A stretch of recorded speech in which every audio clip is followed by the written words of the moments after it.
Selamat pagi Ibu Bapak, saudari-saudara yang ada di rumah maupun yang ada dimanapun Anda berada. Salam sehat. Kembali bersama saya Ruth Ivori dalam Renungan Sabtu Pagi, Sabtu 13 Februari 2020. Bagaimana kabar Anda pada pagi hari ini? Semoga kita semua ada dalam kondisi yang sehat dan berbahagia. Nah, Ibu Bapak, saudari-saudara yang terkasih di dalam Tuhan, sebelum bersama-sama kita merenungkan firman Tuhan, kita akan pujikan satu buah lagu yang sering kita dengarkan bersama-sama.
Bersama-sama kita akan membaca firman Tuhan yang terambil dari Yohanes 15 ayat 9 sampai dengan 17 yang demikian.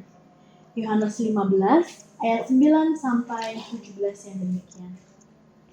Seperti Bapa telah mengasihi aku, demikianlah juga aku telah mengasihi kamu. Tinggallah di dalam kasih-Ku itu. Jikalau kamu menuruti perintah-Ku, kamu akan tinggal di dalam kasih-Ku, seperti aku menuruti perintah Bapa-Ku dan tinggal di dalam kasih-Nya. Semuanya itu Kukatakan kepadamu, supaya sukacita-Ku ada di dalam kamu dan sukacitamu menjadi penuh.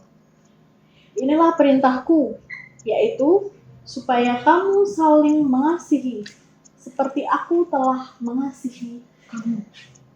Tidak ada kasih yang lebih besar daripada ini, yakni seseorang memberikan nyawanya demi sahabat-sahabatnya. kamu adalah sahabatku, jikalau kamu melakukan apa yang kuperintahkan kepadamu. Aku tidak menyebut kamu lagi hamba, sebab hamba tidak tahu apa yang diperbuat oleh tuannya. Tetapi aku menyebut kamu sahabat, karena aku telah memberitahukan kepada kamu segala sesuatu yang telah kudengar dari Bapakku. Bukan kamu yang memilih aku, tetapi akulah yang memilih kamu. Aku telah menetapkan kamu supaya kamu pergi dan menghasilkan buah, dan buahmu itu tetap, supaya apa yang kamu minta kepada Bapa dalam namaku diberikannya kepadamu. Inilah perintahku kepadamu, kasihilah seorang terhadap yang lain. Nah, ayat notes kita pada pagi hari ini terambil dari Yohanes 15 ayat yang ke-9. Seperti Bapa telah mengasihi aku, demikianlah juga aku telah mengasihi kamu. Tinggallah di dalam kasihku itu. Ibu bapak, saudari-saudara yang terkasih di dalam Tuhan, aku mengasihimu. I love you. Sarange. Aku tresno marang sliramu. Beberapa ungkapan kasih yang sering kita dengarkan dalam kehidupan kita sehari-hari.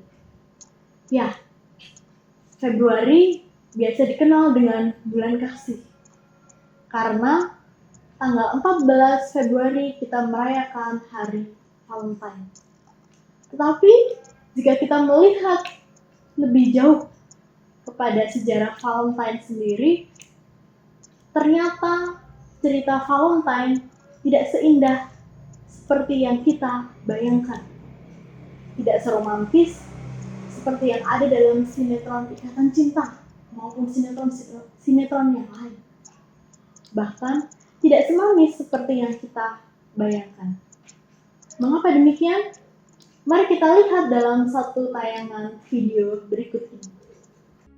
Hari Valentine seringkali dirayakan sebagai hari kasih sayang, khususnya oleh pasangan-pasangan muda, dengan cara memberikan hadiah kepada pasangannya. Sekalipun demikian, tahukah kalian bagaimana sejarah dari hari Valentine? Sejarah Valentine tidak bisa dilepaskan dari sejarah Romawi, karena kata Valentine itu sendiri seringkali dihubungkan dengan perjuangan Valentinus yang hidup di bawah masa pemerintahan Kaisar Romawi Claudius II yang memerintah pada tahun 268 hingga 270, yang dimana pemerintahan Claudius saat itu sedang menghadapi berbagai krisis yang lebih dikenal dengan sebutan krisis abad ketiga. Krisis yang dialami oleh Kekaisaran Romawi saat itu sangatlah krusial, sampai-sampai kekaisaran yang awalnya sangat kuat ini hampir saja mengalami keruntuhan. Tapi mengapa krisis ini terjadi? Singkatnya, krisis ini disebabkan oleh berbagai faktor yang terjadi hampir bersamaan. Antara lain, yang pertama adalah krisis suksesi yang menimbulkan perang saudara. Kedua, perang saudara yang membuat perbatasan tidak dijaga seketat sebelumnya. Ketiga, melihat perbatasan yang tidak dijaga seketat sebelumnya, suku-suku barbar menyerang dan menjarah wilayah-wilayah kekaisaran yang kaya.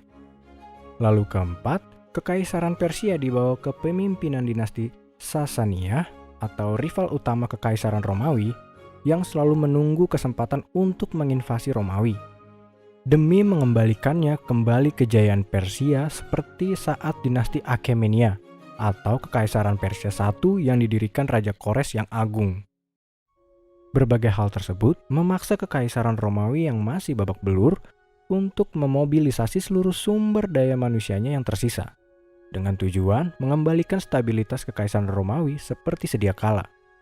Permasalahan inilah yang dihadapi Kaisar Claudius II. Sebagai pemimpin Kekaisaran Romawi, ia harus senantiasa memiliki pasukan yang siap berperang, baik melawan musuh dari suku-suku barbar atau bangsa asing, maupun warganya sendiri yang dapat melakukan pemberontakan. Tidak mengherankan jika dalam pemerintahannya, Romawi seringkali harus menjalankan berbagai kampanye militer, yang seakan tidak ada akhirnya. Hal ini membuat moral pasukannya terus menurun, karena seperti apapun mereka dilatih, pasukannya tetap adalah manusia biasa, yang memiliki ikatan emosional kepada keluarga dan pasangannya di kampung halamannya. Menyadari hal itu, Claudius II yang pernah mengawali karirnya sebagai perwira berusaha memikirkan solusi untuk memperbaiki kualitas pasukan militer Roma. Ia mengumumkan kebijakan melarang pemuda Kekaisaran Roma yang sedang menjalankan wajib militer untuk menikah dengan pasangannya. Coba kita bayangin, kalau kamu yang menjadi tentara Romawi saat itu, apakah kamu akan mengikuti kebijakan tersebut? Sepertinya jawabannya tidak jauh berbeda dengan sebagian kalangan militer Romawi saat itu, yang diam-diam meminta pemuka agamanya untuk menjalankan upacara pernikahan sesuai dengan kepercayaan mereka masing-masing. Salah satu kisah yang sangat menarik mungkin adalah kisah perlawanan dari kedua rohaniawan Kristen yang uniknya sama-sama bernama Valentinus. Saat itu, agama Kristen adalah agama minoritas. Tidak jarang mereka mendapat penganiayaan otoritas Kekaisaran Romawi karena kepercayaannya yang sangat berbeda dibandingkan kepercayaan politeisme dari masyarakat Romawi. Kedua tokoh Valentinus ini sama-sama melawan kebijakan Kaisar Romawi pada saat itu dengan tetap menjalankan upacara pernikahan bagi pasangan muda-mudi Kristen secara diam-diam. Sekalipun demikian, aksi mereka akhirnya terungkap otoritas Romawi. Keduanya dijatuhi hukuman mati karena dianggap melawan kebijakan negara. Pada 14 Februari tahun 496 atau setelah 2 abad kematian mereka, Paus Gelasius I menetapkan hari kematian mereka sebagai Hari Valentine untuk mengenang perjuangan mereka. Dengan ditetapkannya Hari Valentine, Juno Februarta atau salah satu hari raya orang Romawi pada waktu itu, kepopulerannya tergeser oleh Hari Valentine. Pada abad ke-14, Valentine pertama kali menjadi perayaan yang terkesan romantis. Hal ini diinisiasikan oleh salah satu karya dari Geoffrey Chaucer, seorang sastrawan Inggris yang terkenal pada waktu itu. Tulisan pertama yang tercatat memberikan kesan romantis pada peringatan Hari Valentine adalah Parliament of Fools. Dalam karya tersebut terdapat sebuah puisi yang berbunyi, karena ini terjadi pada hari peringatan Valentine yang suci, saat seluruh burung datang ke situ dan memilih pasangannya.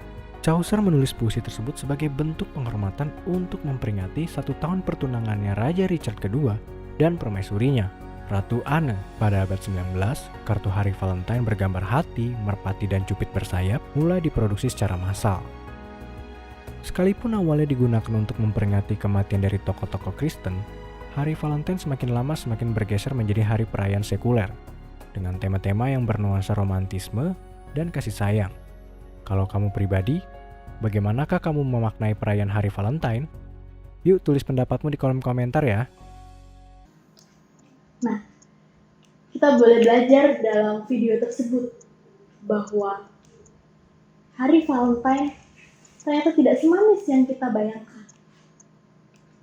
Hari Valentine adalah hari peringatan kasih yang memerlukan sebuah pengorbanan. Pada pagi hari ini kita belajar dari firman Tuhan di dalam Yohanes 15 ayat yang ke-9 sebagai ayat nats kita bersama, supaya kita boleh tinggal di dalam kasih. Ada satu alasan yang pasti mengapa kita harus mengasihi, yaitu karena Tuhan telah lebih dahulu mengasihi kita. Seperti dalam pujian yang sudah kita pujikan tadi, mengasihi lebih sungguh. Mengasihi lebih sungguh. Tuhan lebih dulu mengasihi kepadamu. Di dalam perikop kita pada pagi hari ini diceritakan bahwa Yesus telah menerima kasih dari Allah Bapa. Kasih yang ia terima, ia bagikan kepada para murid maupun kepada kita saat ini. Karena itu, kita dihimbau untuk juga tinggal di dalam kasih Bapa. Kita dihimbau untuk hidup saling mengasihi. Karena kita telah menerima kasih dari Tuhan. Di ayat yang ke-12 dikatakan, inilah perintahku, yaitu supaya kamu saling mengasihi, seperti aku telah mengasihi kamu. Inilah perintahku, yaitu supaya kamu saling mengasihi seperti aku telah mengasihi kamu. Ya, ketika kita merasakan kasih Tuhan, tentu kita akan dimampukan untuk juga mengasihi orang lain. Mengasihi sesama manusia, mengasihi alam ciptaan Tuhan, hewan-hewan maupun tumbuhan. Tuhan mengasihi kita, karena itu kita juga harus saling mengasihi. Aku mengasihimu, I love you, sarange, aku tresno marang sliramu. Amin. Sebelum bersama-sama kita akan berdoa, kita akan pujikan sebuah lagu tarise yang mungkin akan menguatkan kita di dalam hidup mengasihi.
Bersama-sama kita akan berdoa. Allah yang Maha Rahim, Bapa yang penuh kasih, Bapa yang telah mengajarkan kasih kepada kami melalui pengorbanan Tuhan Yesus Kristus. Kami bersyukur, kami merasakan kasih Tuhan di pagi hari ini, melalui udara yang dapat kami hirup, suara burung yang dapat kami dengar, maupun sinar matahari yang dapat kami lihat dan kami rasakan. Kami bersyukur Tuhan mengasihi kami melalui orang-orang di sekitar kami, keluarga kami, sahabat kami, pasangan kami, tetangga kami, maupun siapapun yang Tuhan kirim kepada kami untuk mengasihi kami. Kami bersyukur kasih Tuhan juga kami rasakan di dalam setiap langkah kehidupan kami. Ketika Tuhan menyertai langkah hidup kami dari hari ke hari, dari waktu ke waktu. Tuhan mencukupkan kami dalam keluarga kami. Tuhan memberkati kami dengan kesehatan, dengan kebahagiaan.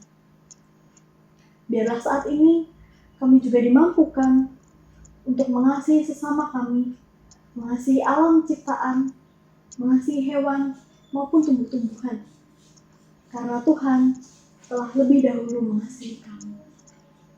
Roh Kudus kiranya memampukan kami agar kami boleh tinggal di dalam kasih. Ya Tuhan, saat ini kami berdoa secara khusus bagi saudara-saudara kami yang saat ini belum dapat merasakan cinta kasih Tuhan karena berbagai masalah kehidupan yang dialami, karena luka-luka yang dirasakan. Biarlah Tuhan yang hadir dan membalut setiap luka yang dirasakan oleh saudara-saudara kami, sehingga damai sejahtera, kebahagiaan nyata dirasakan oleh saudara-saudara kami. Kami juga berdoa bagi saudara-saudara kami yang belum dapat merasakan kasih Tuhan, karena saat ini sedang mengalami kelemahan fisik maupun di dalam pemulihan kesehatannya. Biarlah Tuhan juga memberkati mereka satu persatu. Saudara-saudara kami yang belum bisa kami sebut satu persatu, biarlah Tuhan yang menyembuhkan dan memulihkan. Tuhan membalut setiap sakit penyakit dan menggantinya dengan kesehatan dan kekuatan. Ya Tuhan, ketika kami juga diingatkan untuk mengasihi sesama kami mengingat bahwa kami belum dapat melakukannya dengan sepenuh hati kami. Karena itu kami memohon pengampunan yang daripada Tuhan. Tuhan kiranya mengampuni kami, agar kami dimampukan terus-menerus untuk mengasihi sesama, mengasihi diri kami, mengasihi alam ciptaan, sama seperti kami mengasihi Engkau, ya Tuhan. Saat ini, kami juga akan memulai setiap pekerjaan dan pelayanan kami, dimanapun Tuhan menempatkan kami. Biarlah Tuhan yang menyertai kami, memberkati setiap usaha kami, setiap pekerjaan kami, pelayanan kami, sehingga setiap hal yang kami lakukan menjadi alat bagi kemuliaan nama Tuhan. Kami juga berdoa bagi anak-anak kami yang saat ini juga bersekolah, dimanapun mereka berada, baik itu yang ada di sekolah, perguruan tinggi, maupun yang saat ini sedang melakukan pembelajaran daring. Tuhan juga memberkati mereka. Tuhan memberkati dengan ketekunan, sehingga anak-anak kami dapat belajar dengan baik, dapat mempersiapkan apa yang menjadi cita-cita dan masa depan mereka. Ya Tuhan, saat ini kami juga ingin menghaturkan kepadamu doa-doa pribadi kami yang demikian.